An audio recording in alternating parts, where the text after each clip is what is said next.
Good morning from Boston, ladies and gentlemen. My name is Elaine Popoulias. I am the Executive Director of the Minda de Gunsberg Center for European Studies, or CES, as we like to call our center.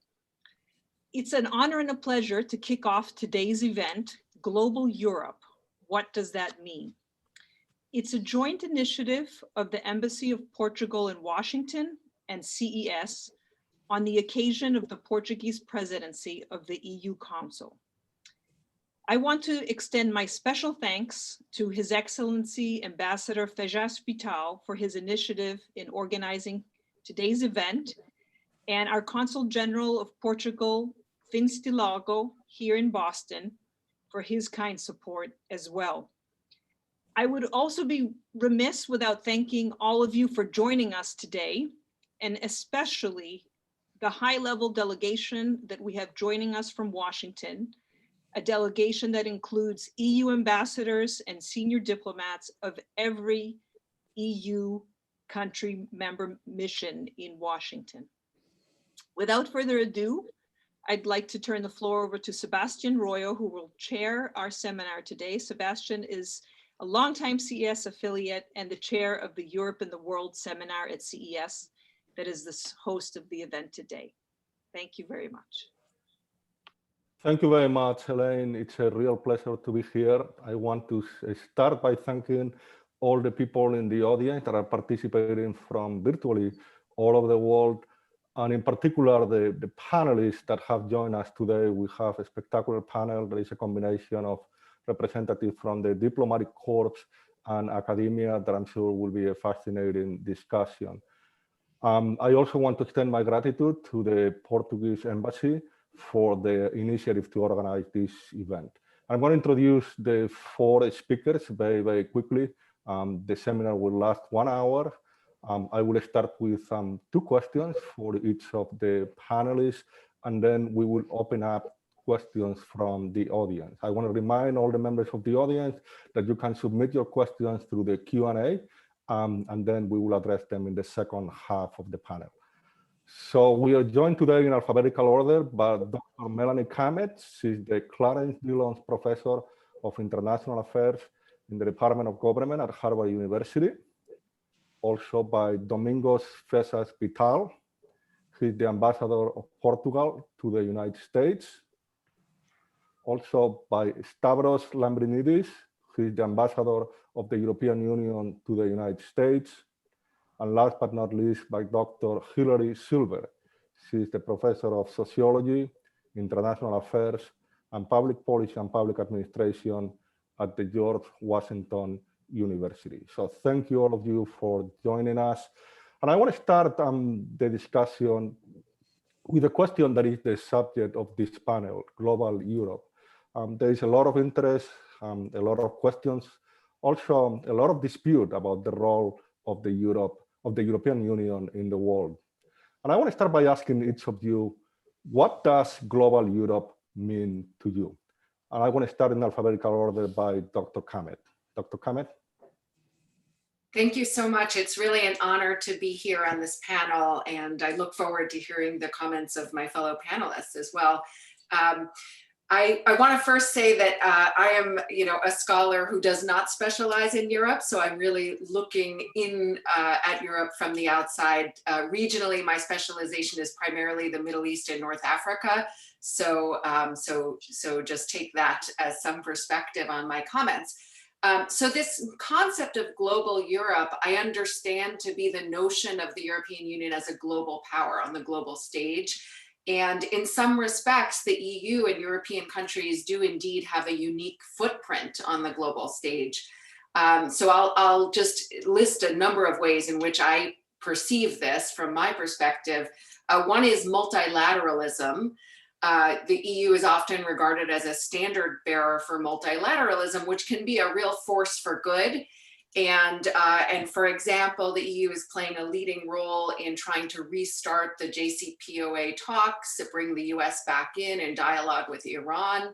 And there's obviously, I think, a very important need for this kind of role for Europe on the world stage. And it's important to have another sort of global actor beyond the United States on these important issues.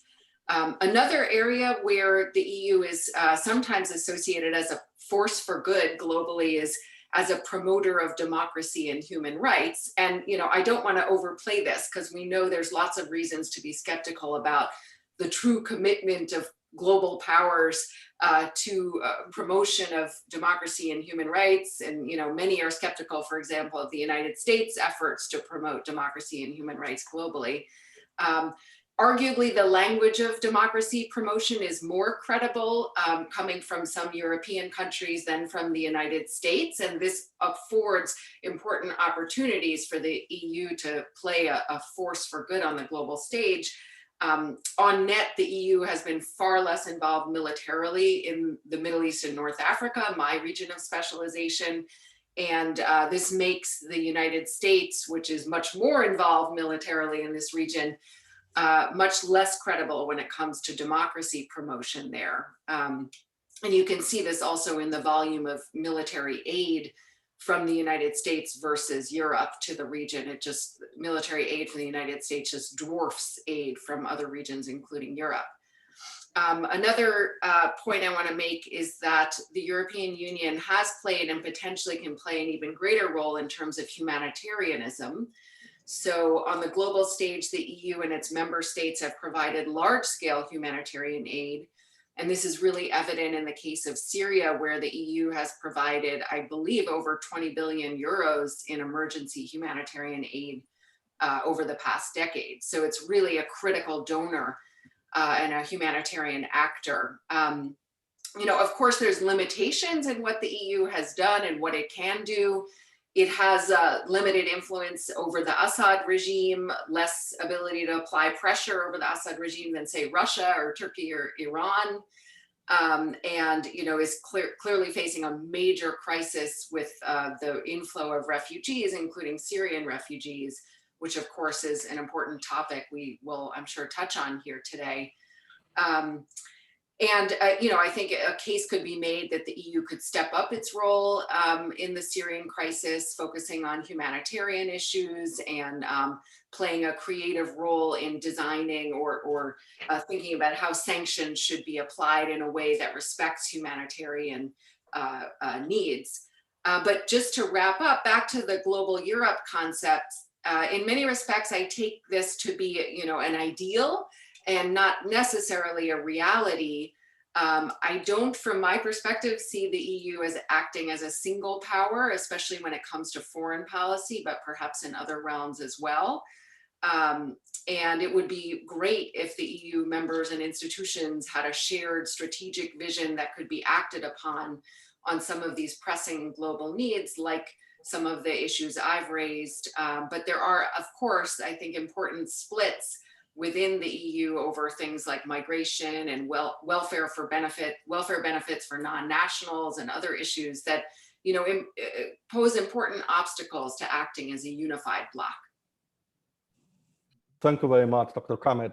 Ambassador Fetzak Vital, what do you think is global Europe? Sebastian, thank you very much. And let me start by thanking you, to thank everybody at the CAS who made this event possible, Elaine, Sebastian, Vasilis, Minder, and a special word of thanks to my colleagues as well, who are joining us this morning, and everybody in the audience. Coming to your question, I would say that I see global Europe as a Europe that is open, that is ready to play its role as a credible international actor in the international stage, in addressing, of course, the global challenges that we face, but also playing a leading role in ensuring an open, rules-based international system. I think that this is very important. And in doing so, I would say that that implies, as Professor Kamet was saying, a commitment to an effective multilateralism, but also reaffirming and strengthening our alliances, starting with the transatlantic one, but simultaneously broadening the scope of our action. Thus, I would say we are reflecting the increasing more multipolar and interdependent world we live in. But I would like to add a note to that. Well, paraphrasing President Biden, for European Union to be credible, for the European Union to be credible, it has to come from a position of strength. And for that, the European Union has to address, first of all, the most immediate challenges that we are facing. And I'm talking, of course, about the pandemic and the recovery. And one thing goes with the other. It's not possible a credible and sustained economic recovery without sorting out the pandemic, but also challenges of a more medium and long-term nature, such as the green and digital transitions and the social impact of both of them. And so it is not a coincidence that everything I've told you, and I think it's urgent and that we need to address corresponds to the priorities of the Portuguese presidency. Thank you very much, Ambassador Fefes Vital. Ambassador Lambrinidis, what is your perspective on global Europe? Thank you, Sebastian, and thank you to the CES for this, and mostly thank you to Domingos. In many ways, you're seeing global Europe today in Massachusetts. Everyone says that Washington D.C. is a bilateral town, that everyone is out here on their own trying to get their own little thing for our own little country. Well, all 27 EU ambassadors and myself, the EU ambassador, are here in Massachusetts together today on a one-day visit, beginning here at Harvard and moving along to a number of other things, including the governor and his cabinet later on. So, look, in some ways, in my view, global Europe means that we are facing a world with humongous challenges and opportunities. And Europe has to be, as Domingos said, a strong and credible player. In fact, what that means is that in practice, we have to learn how to speak more effectively the language of power and of leadership without losing our ability to speak the language of humility and of collaboration, which is what most people associate Europe with up to this point. There are 4 or 5 things that are needed for this. The first thing is we need to put our own house in order. We need to be more strong and more united as Europeans in Europe. Addressing indeed the economic effects of COVID was an example of that greater strength and unity that you saw in the past few months. We, for the first time, put together a close to €1 trillion fund that is collected from the world through a collective European borrowing power, and that is distributed to the countries in Europe that need the money most because they suffered most from this pandemic. This is the kind of strength and solidarity that the European Union is showing internally much more today, and that is fortifying our economy for when we come out of this much more effectively. The second thing that we have to do is we need to leverage our economic might for good more effectively. We just came out and we announced a new European world trade strategy in which we are open to the world, but at the same time, we do indicate that there cannot be fair economic competition that is an absolute necessity both for innovation and for fairness to people, workers all over the world, unless everyone plays by the rules, unless everyone also tries to promote some of the biggest challenges of our times, including through the trade policy. Climate change, we have to stop this. It's not a hoax. It's going to be multitudes of times worse than COVID if we don't manage to do it now, or moving on to a digital transformation.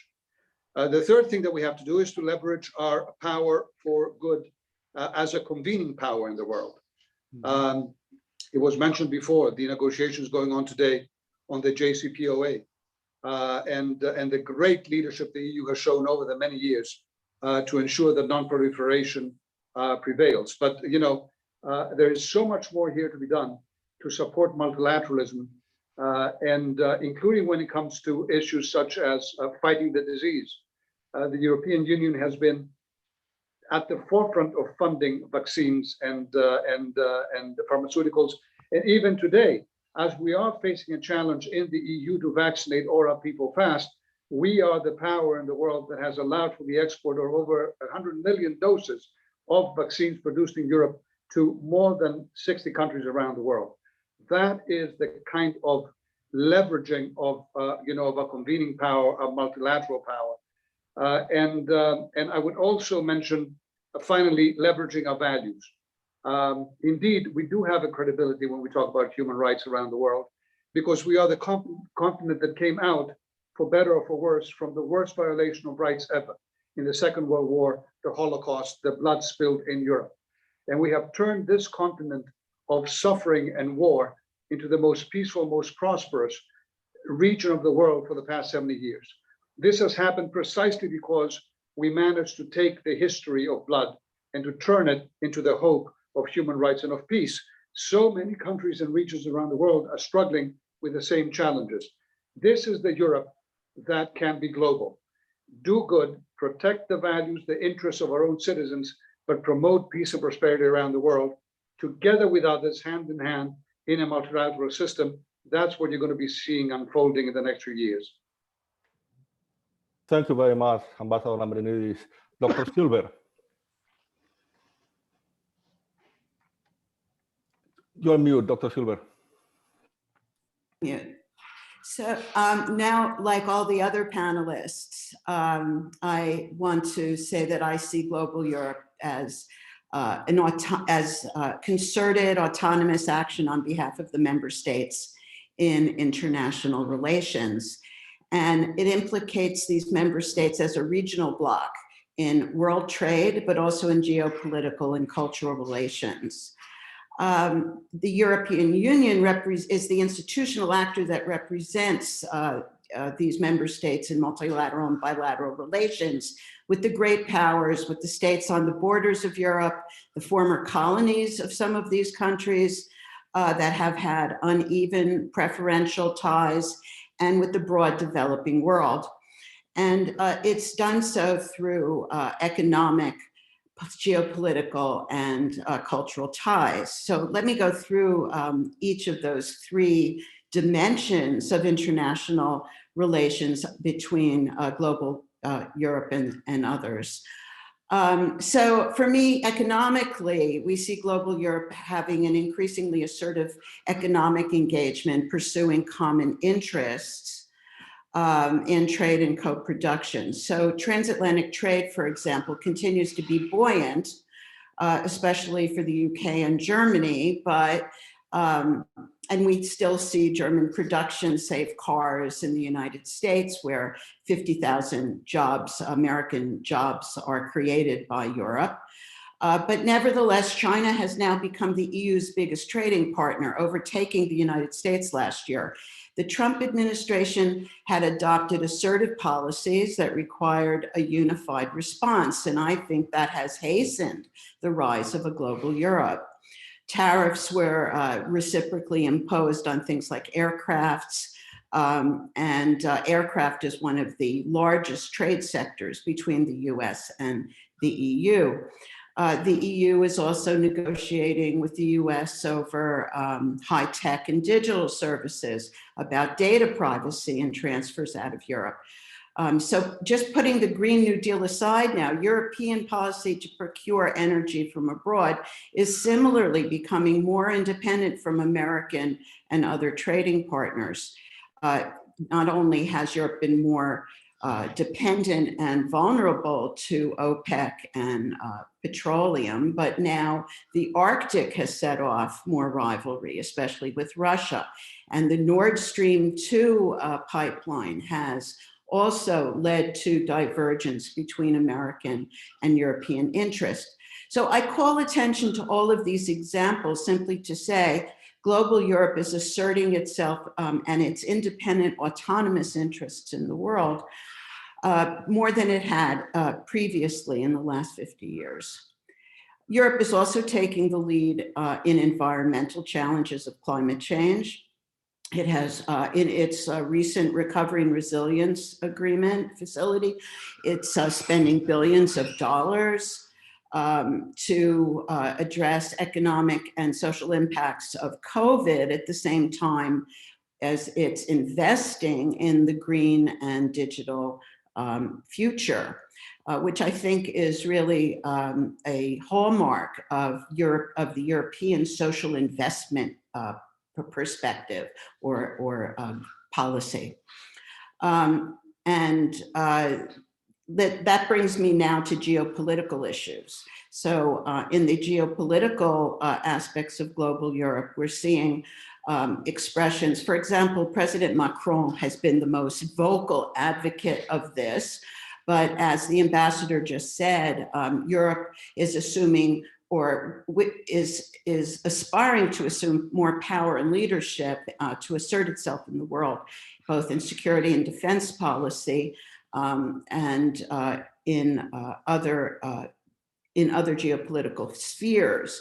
So, you know, even Angela Merkel has said that, you know, there's increasingly a need for Europe to go it alone as some of the NATO crises of the last few years became apparent. And I'd love to hear what the ambassadors have to say about that. Anyway, the immediate issues in geopolitical terms are at the EU's external borders, right, where you have aggression from Russia in Crimea and the Donbass, you have competition in the Arctic, you have migration pressure from North Africa, as Melanie Kamet just mentioned. And in the aftermath of the 2015 migration surge, we're seeing a lot of assertiveness and more investment in the Frontex common border patrol that I think is going to become increasingly important during the Portuguese presidency. So there are immediate threats on the Mediterranean, the Balkans, Ukraine, the Baltic states, and so on. And the National Intelligence Council just released their Global Trends Report. And they are concerned that in looking at the world, that they're seeing increasing fragmentation and contestation. And the COVID crisis, the COVID closure of borders and so on, just is exacerbating that. I would love to talk about the role of Europe in the developing world, and particularly its post-colonial spheres of influence, where there's been quite a bit of bilateral relations and attempts to deal with migration through development aid and competition with China, particularly in Africa. But, and the Iran agreement was already mentioned. Finally, global Europe has a cultural significance that, putting aside its religious tradition and great arts, it does exemplify liberal democratic values and human rights that are usually expressed through other international organizations, whether it's Médecins Sans Frontières in humanitarian interventions of civil society, or the COVAX vaccine initiatives. Nevertheless, it's humbling to recall how the European powers did bring a lot of misery to many regions of the world, as well as its current humanitarian interventions. And that was mentioned by the last ambassador. Internally, however, it's important to recognize that these foundational values of rights and liberties are under stress by nationalist and populist challenges. And I think the EU will have its hands full trying to, through the European Court of Justice and other institutions, have its hands full trying to enforce the rule of law and make those rights real. Thank you very much, Dr. Silver. Just want to remind the audience again that you have the opportunity to submit questions through the Q&A button at the bottom of the screen. And I want to continue the discussion. I mean, Dr. Silver mentioned specifically how the European Union is becoming more autonomous, is becoming more independent. I want to ask this question to the two ambassadors in the panel. I mean, even though that might be true, the transatlantic relationship, it's still one of the most important pillars in the international system. I would like you to comment on what can we expect in the relationship between the European Union and the United States under the new Biden administration. Ambassador Cesar Vital, you want to start? Mute. I'm sorry. I think it's Stavros. Would you like to come first? Sure. I was hoping you would give me a little time to think, but yes. Look, the transatlantic relationship is not one of the most important relationships in the world. It is the most important relationship in the world.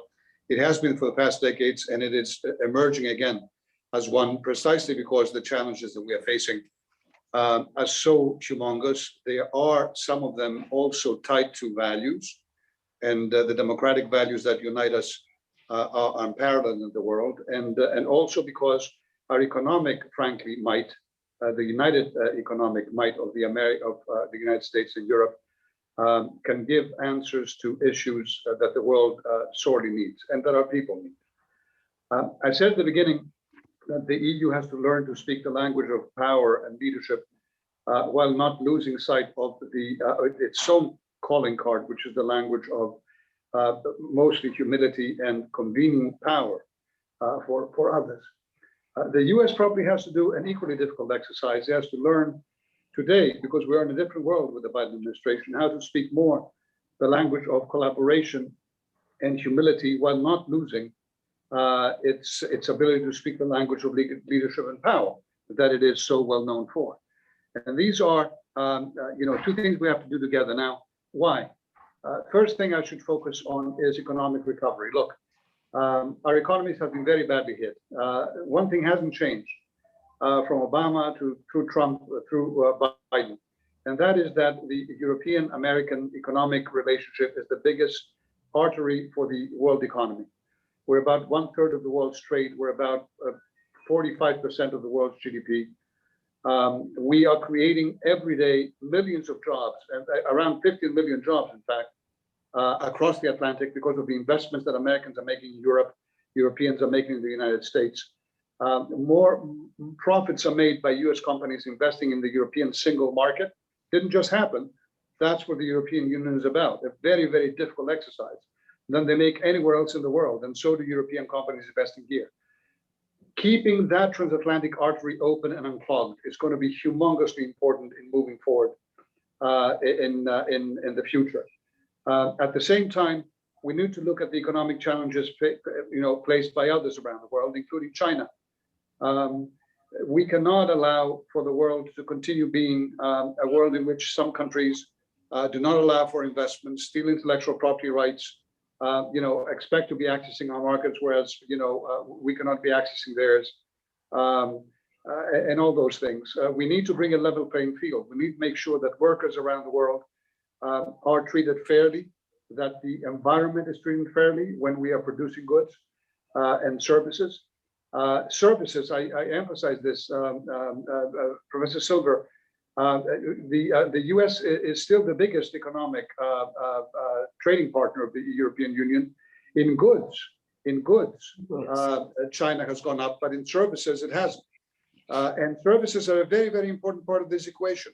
Anything from tourism to banking to Facebook to iTunes. I mean, all these things are tremendously important in today's world. The second challenge, in addition to the economy, is going to be the climate. In the climate, American and European leadership is indispensable. The EU indeed has taken the leadership on climate, and we have established that we will grow after COVID into a climate carbon neutral economy by 2050. We're investing massively, trillions of euros, precisely on that. We have taken the leadership. We will not go back to a black, dirty economy of the 20th century as we're coming out of COVID in the 21st. It would be a mistake. It would be silly. In fact, it's silly. It's silly to try to be investing in the dirty elements of the old economy, but it takes time. It will transition to the new. Americans and Europeans are at the cusp of innovation when it comes to green. And Europe pollutes about 8% only of the world economy. China is the biggest polluter. The US is number 2. There are a number of other G20 countries out there. Unless we all get together and commit, as the Biden administration has so inspiringly done again, by returning the Paris Agreement, by having John Kerry going around the world. I mean, it's supremely important we take the leadership, and we also collaborate on the technologies of the future in green. Final point I want to make, that many. Final point, digital. That's where the values come in. Look, we have seen the great power for good of digital. We have seen the great power for bad, and we've seen it also in our own democracies. We have been shocked into understanding that talking about privacy is not kumbaya, is not a European crazy notion of trying to, it is in fact fundamental to maintain trust in the digital system and artificial intelligence, without which the economy of the future collapses, and to ensure that human rights and our rights as citizens to be free from, unhindered surveillance, that those rights are protected. If democracies don't take the lead to do this, then autocracies are going to set the standards. And we're seeing this in Xinjiang today, how cameras and voice recognitions and all these things are being used to repress. Cannot be the case in the future. Cannot be. Which is why we have suggested to the United States that we put together a Transatlantic Trade and Technology Council, as we call it. Very simply, what sits at the nexus of trade, technology, and security? All those issues have to be discussed by Americans and Europeans, not just by us, but we have to provide the backbone for a world discussion here.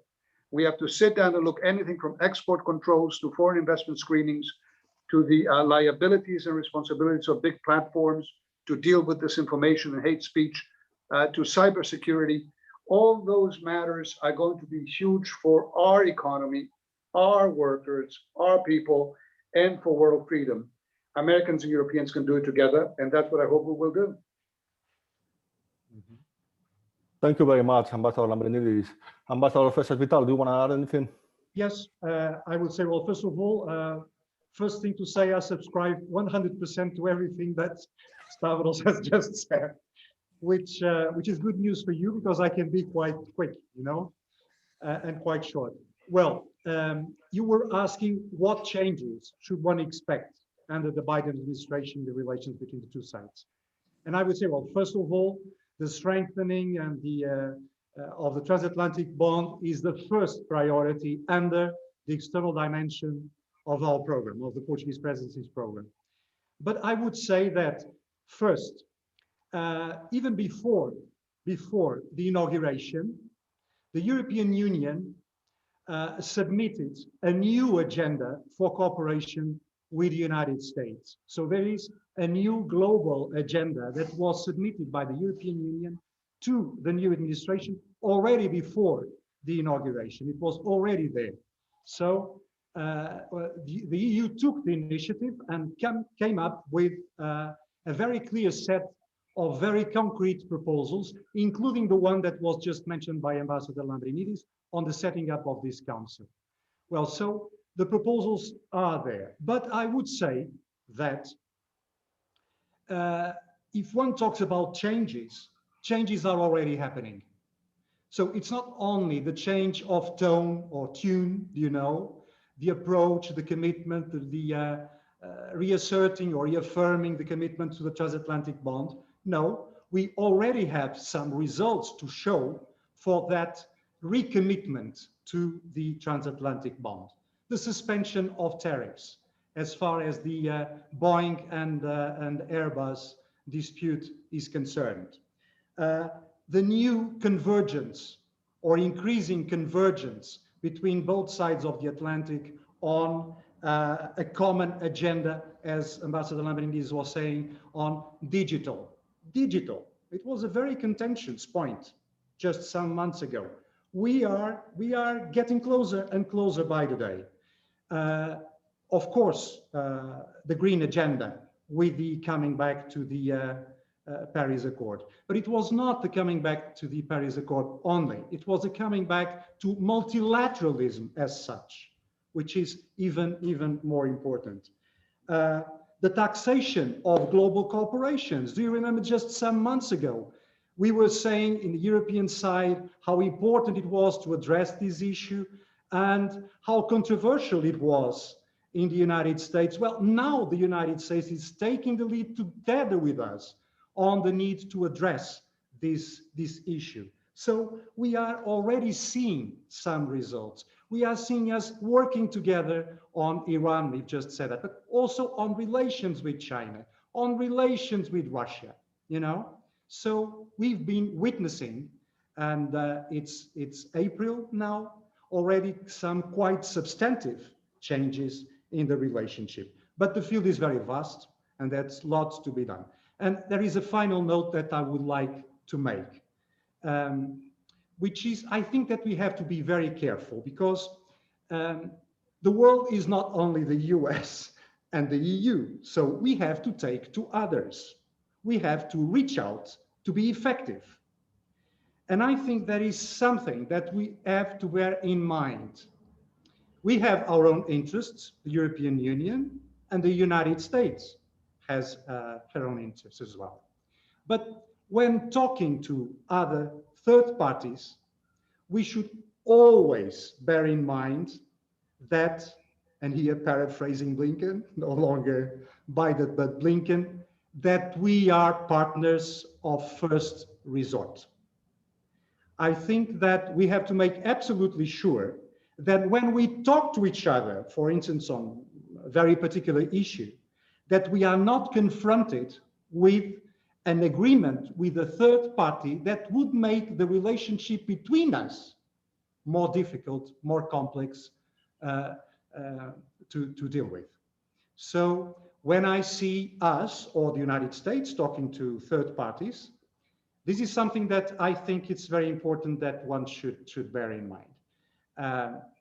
We have our relationship, we are partners of first resort. That implies continued, sustained cooperation between us, exchange of information, you know, between us on what are we doing with third parties before we get together. Thank you very much. Thank you very much, Ambassador. I have a question for Dr. Kamet. I mean, we've been talking a lot about the external dimension of the European Union, but to a very significant degree, the role of the European Union in the world will hinge on the economic performance of the Union at home and the success that the European countries will have with integration and with redistribution efforts. Given that redistribution rests on the premise of social solidarity, there seems to be some erosion there over the last few years.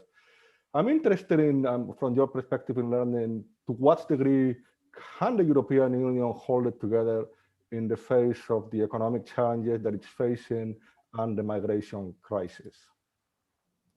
Thank you. Yeah, for various historical reasons, as we all well know, the very idea of the welfare state is often associated with Europe, even though we know that there is no single European welfare state model, and there's probably more like 5 different general models within the 27 EU member countries, if not more. And of course, these vary in terms of their generosity. One thing that I think is characteristic in general terms on average is that public debates over the welfare state in many European countries don't tend to frame investment in welfare as a choice between social spending or growth-oriented policies when compared to the United States, where this is clearly the nature of public discourse over the concept of the welfare state.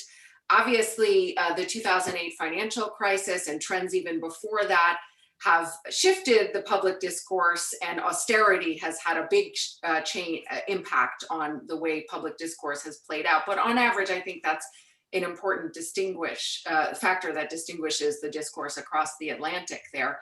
But as you said, you know, the welfare state in Europe is increasingly threatened by all kinds of pressures, economic, migration, and we've seen over the last couple decades changes in the nature of welfare states such as the ones that we think of as quintessentially generous welfare states like Sweden and Denmark, for example, have become less generous in their benefits over time, and others have become more.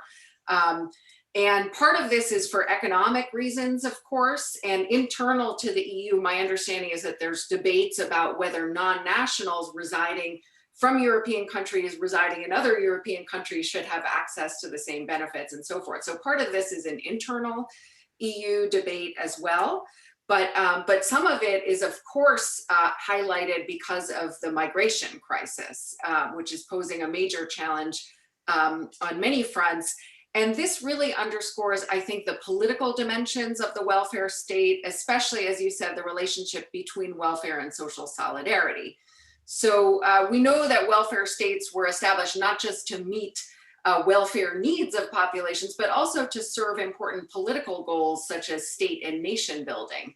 And to sustain these kinds of programs, you really need a sense of shared political community to sustain popular commitment to them. And the migration crisis has really been driving debates about who should benefit from welfare states. Access to welfare benefits by migrants and their families has become a really major political issue and is driving, notions of welfare chauvinism and so forth. And I think also relates to the growing anti-immigrant sentiment in some European countries as well. Some of this is cultural. I mean, the social science research has shown us that this is not purely economic anti-immigrant sentiment. There's also cultural foundations to this. But certainly there's likely to be an economic dimension, perhaps the notion of fiscal threat, that migrants will drain the state coffers, especially with respect to welfare benefits. Now, as I'm sure everyone here knows extremely well, the migration crisis has not hit European countries evenly. Countries like Greece and Italy and Cyprus and others have been disproportionately receiving migrants, and this has put a lot of pressure on their countries, I think is further straining unity within the European Union. And there's rising pressure to repatriate migrants despite the very serious risks that this poses to migrants. There's a lot of attention recently to Denmark's efforts to expel Syrians and return them to Syria. So that's been receiving a lot of attention, and human rights organizations, and I'm sure Hillary will talk about this more, or could talk about this more given her expertise, but human rights organizations have been really concerned that this new EU pact is focused much more on security, issues like returning refugees to their home countries, restricting asylum efforts at the expense of protecting migrant rights. So I think this is an important, obviously one of the major challenges facing Europe and disproportionately affecting countries within the bloc in different ways, but also relates to the fundamental question of how the welfare state can remain intact, who benefits, who is part of the political community that benefits from the social solidarity required to sustain this. And again, I want to emphasize that I think something that has on average distinguished European debates about welfare benefits is this notion that they're not necessarily zero sum with respect to economic growth, which is really where we see a lot of the discourse in the United States. And I think, there's a lot of truth to that as well when you look at the literature by economists. So, so these are important issues that are going to need to get sorted out if Europe is going to, sustain itself on a path towards growth and sustainable growth. Thank you very much, Dr. Kamet. We're getting a significant number of questions on the Q&A. I want to thank the audience for your question. And I want to start with one of the questions for Dr. Silver. It comes from Igor Trakov, and he's asking, do you think the current measures against the Russians and other hybrid decisions that the European Union is making will bring back democracy without authoritarianism? Will it bring back the freedoms? Will it provide safety for journalists? Wow. An easy one. Yeah, an easy one. Well, obviously, I have to be honest with you that I'm not a specialist in Russia, but I would say that punitive sanctions alone do not appear to influence Vladimir Putin. And from what I can see about the treatment of Navalny, this is only going to be, and his extension of rule recently will only exacerbate the tendencies towards authoritarianism. I don't know whether the current protests in support of Navalny will lead to opposition, sufficient opposition, or a relaxation and an opening up of freedom of speech in Russia, but I think it's going in the opposite direction. So I don't know that the EU has any kind of leverage as a consequence of the sanctions that have been imposed. I do think there may be more leverage in terms of things like the pipeline negotiations and so on, where it will bring a lot of foreign revenue to Russia, which is highly dependent on natural resources. So that's a possibility that maybe there's some leverage there. But what I see coming down the road is something even more dangerous. Is not just internally trying to influence Russia for it's in its domestic respect for human rights, but in addition, its role in cyber criminality, I guess you call it, cyber crime and interference in European elections. So this is going to be part of the concern about digital trade and privacy and so on. You have, I'm sure the European Union in this sector is taking into account the threats to European democracies from its neighboring power. So I'm rather pessimistic on the future of Russian relations with Europe.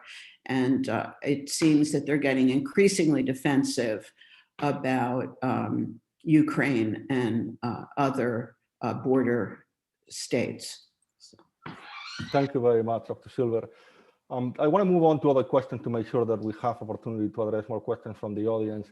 There is one from Ambassador Murtezag from Kosovo. He's asking, can we say that Europe is completed just itself, so that to be a real force and a global actor, where are the European borders? He's thinking in particular of the Western Balkan countries that are still not part of the European Union and maybe beyond. What do you have to answer to Ambassador Murtezag? I'm sorry, Domingos, go ahead. I think that he's asking a question for which I'm afraid my good colleague from Kosovo already has the answer, frankly speaking. He knows, well, as we all do, that there are some negotiations going on with some countries, but there are some requirements that have to be fulfilled, do you know? And so I would say that the border will end where the requirements are fulfilled, in a way. So this would be basically my answer. And I would just add, there is a tremendously strong commitment of the European Union to ensure that the whole of Europe becomes a member of the EU. And I think maybe you could have seen no greater indication of that than in the midst of COVID, in the midst of all the difficulties that we're having, a decision of the EU to open accession talks with Albania and North Macedonia. We are constantly pushing Turkey, which has gone down a very, very dangerous path in the past couple of years to follow the European acquis. The amazing thing about joining the European Union is that you don't just join because you're economically somewhere close. In fact, in many instances, you're not exactly at the same level as other EU member states, but that joining is a process of actually bringing more convergence to economies of countries that come in. And this has been very successful in the past as well. But it's also a values alliance. It is the importance of applying democracy and human rights criteria. And it's a very, very powerful means and an incentive, especially for countries that for so many decades were under authoritarian rule and rulemaking. Now, it takes time. Let's just make clear this. It's not, Europe cannot afford to just be, giving the impression that, we're just an open, big, loving family. We certainly are, but there are criteria to be met. There are sacrifices to be made.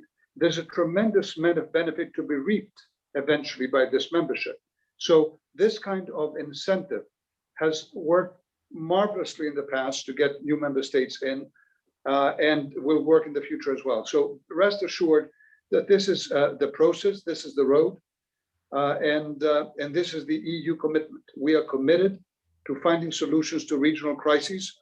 When it comes to even COVID now, the financial support and vaccination support that the EU has sent to countries in our Western Balkan region, including Kosovo, has been very high and will continue to be.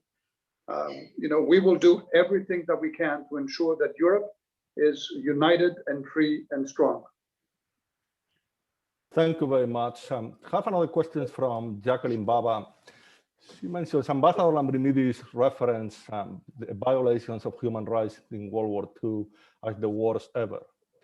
But slavery and colonization are arguably as egregious, and the legacies have received less attention by the European Union. For example, in relation to ongoing inequities that drive forced migration.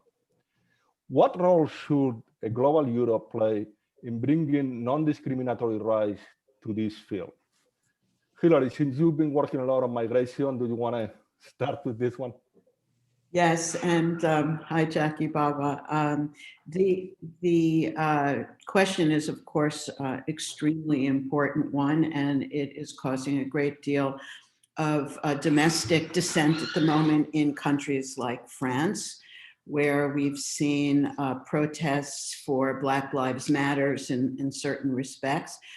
There's a big debate that was just launched in the run-up to the presidential election about so-called Islamic, what was it?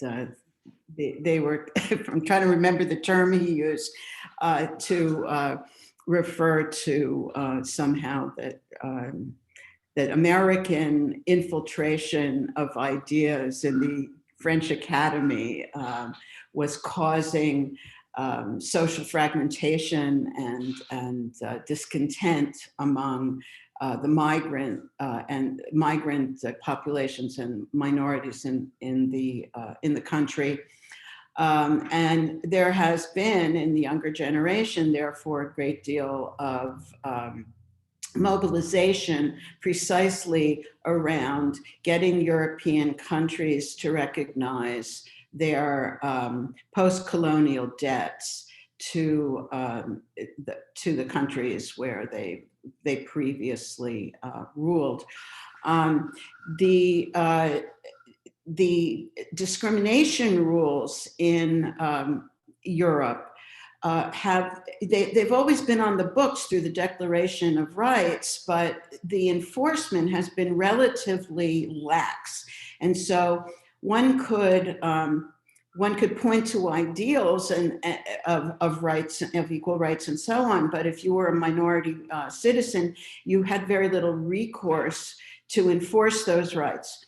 And the European Union has been really central in bringing the member states along with recognizing their obligations to enforce anti-discrimination laws, so that individuals now who feel that they have had their rights violated can come directly to the European Court of Human Rights or the European Court of Justice to demand some form of sanction or damages for violations of rights.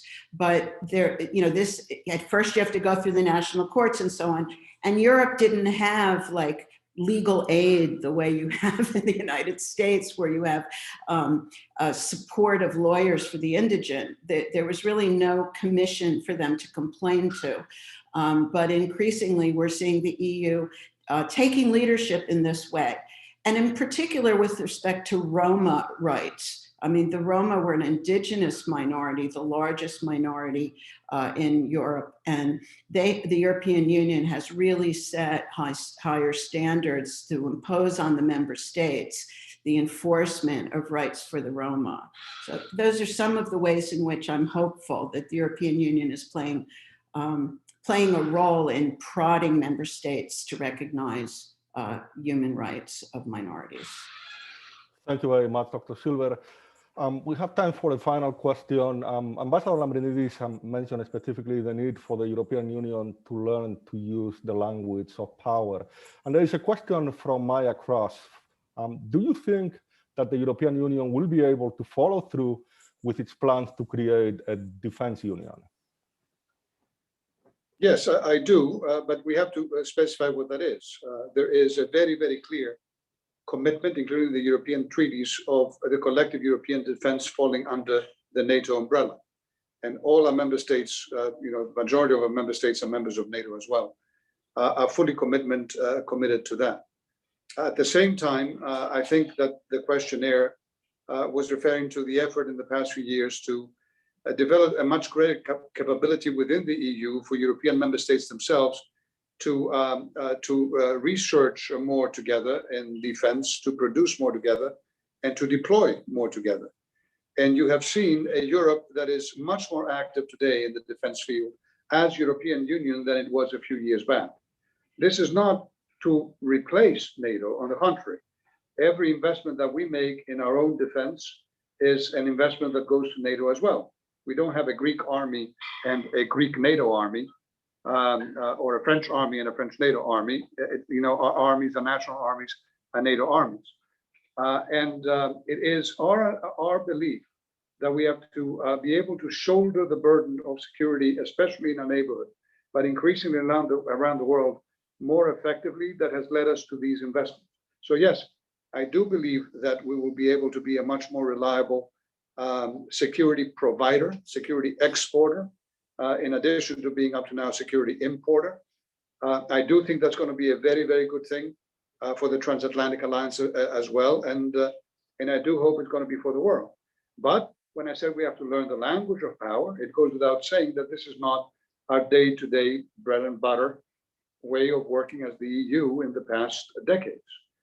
So it is a change, and we are moving together on it with difficulties, but also with great promise.